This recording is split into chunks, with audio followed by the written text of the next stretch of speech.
मेघनाद का वध केवल लक्ष्मण ही कर सकते थे। क्या कारण था?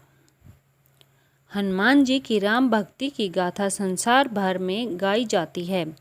लक्ष्मण जी की भक्ति भी अद्भुत थी। लक्ष्मण जी की कथा के बिना श्री राम कथा पूर्ण नहीं है। अगस्त मुनि अयोध्या आए और लंका युद्ध का प्रसंग छिड़ गया।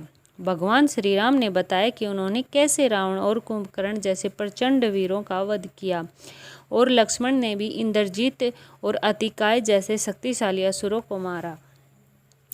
अगस्त मुनि बोले, श्री राम बेशक रावण और कुंभकर्ण प्रचंड वीर थे, लेकिन सबसे बड़ा वीर तो मेघनाद ही था। उसने अंतरिक्ष में स्थित होकर इंद्र से युद्ध किया था और बांध कर लंका ले आया था। ब्रह्मा ने इंद्रजीत से दान के रूप में इंद्र को मांगा, तब इंद्र मुक्त हुए थे। लक्ष्मण ने उसका वध किया, इसलिए वे सबसे बड़े योद्धा हुए। श्री राम को आश्चर्य हुआ, लेकिन भाई की वीरता की प्रशंसा से वह खुश थे। फिर भी उनके मन में जिज्ञासा पैदा हुई कि आखिर अगस्त मुनि ऐसा क्यों कह रहे हैं कि इंद्रजीत का वध रावण से ज़्यादा मुश्किल था। अगस्त मुनि ने कहा, प्रभु, इंद्रजीत को वरदान था कि उसका वध वही कर सकता था जो 14 वर्षों तक न सोया हो, जिसने 14 साल तक किसी स्त्री का मुख न देखा हो और 14 साल तक भोजन न किया हो। श्री राम बोले, परंतु मैं वनवास काल में 14 वर्षों तक नियमित रूप से लक्ष्मण के हिस्से का फल फूल देता रहा। मैं सीता के साथ एक कुटी में रहता था। बगल की कुटी में लक्ष्मण थे। फिर सीता का मुख भी न देखा हो और 14 वर्षों तक सोए न हो, ऐसा कैसे संभव है? अगस्त मुनि सारी बात समझकर मुस्कुराई। प्रभु से कुछ छुपा है भला। दरअसल सभी लोग सिर्फ श्री राम का गुणगान करते थे, लेकिन प्रभु चाहते थे कि लक्ष्मण के तप और वीरता की भी चर्चा अयोध्या के घर घर में हो। अगस्त मुनि ने कहा, क्यों न लक्ष्मण जी से पूछा जाए। लक्ष्मण आए। प्रभु ने कहा कि आपसे जो पूछा जाए उसे सच सच कहिएगा। प्रभु ने पूछा, हम तीनों 14 वर्षों तक साथ रहे, फिर तुमने सीता का मुख कैसे नहीं देखा? फल दिए गए फिर भी अनाहारी कैसे रहे और 14 साल तक सोए नहीं, यह कैसे हुआ?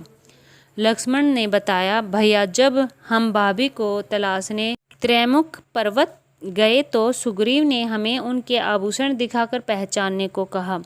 आपको स्मरण होगा, मैं तो सिवाय उनके पैरों के नुपुर के कोई आभूषण नहीं पहचान पाया था, क्योंकि मैंने कभी भी उनके चरणों के ऊपर देखा ही नहीं। 14 वर्ष नहीं सोने के बारे में सुनिए। आप और माता एक कुटिया में सोते थे।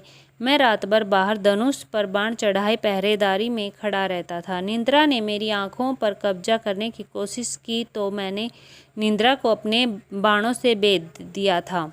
निंद्रा ने हार कर स्वीकार किया कि वह 14 साल तक मुझे स्पर्श नहीं करेगी, लेकिन जब श्री राम का अयोध्या में राज्याभिषेक हो रहा होगा और मैं उनके पीछे सेवक की तरह छत्र लिए खड़ा रहूंगा, तब मुझे घेरेगी। आपको याद होगा, राज्याभिषेक के समय मेरे हाथ से छत्र गिर गया था।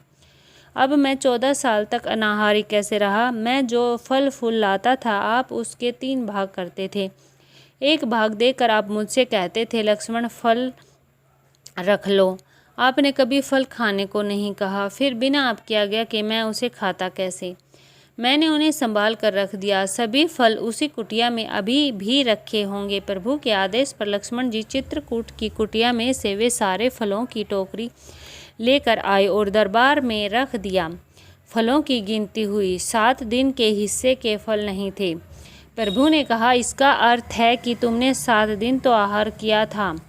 लक्ष्मण जी ने 7 फल कम होने के बारे में बताया। उन 7 दिनों में फल आए ही नहीं।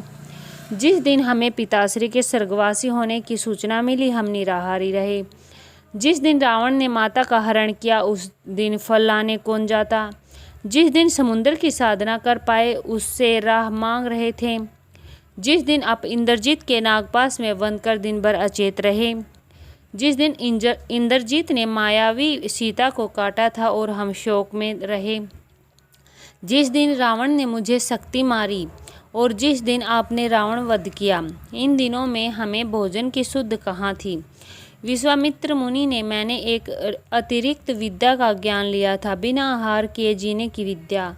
उसके प्रयोग से मैं 14 साल तक अपनी भूख को नियंत्रित कर सका, जिससे इंद्रजित मारा गया। भगवान श्री राम ने लक्ष्मण जी की तपस्या के बारे में सुनकर उन्हें हृदय से लगा लिया। जय सिया राम, जय सिया राम, जय जय राम। जय शेष अवतार लक्ष्मण भैया की जय, संकट मोचन वीर हनुमान की जय हो। ऐसी अच्छी अच्छी जानकारी के लिए हमारे चैनल को लाइक, शेयर और सब्सक्राइब करें। धन्यवाद।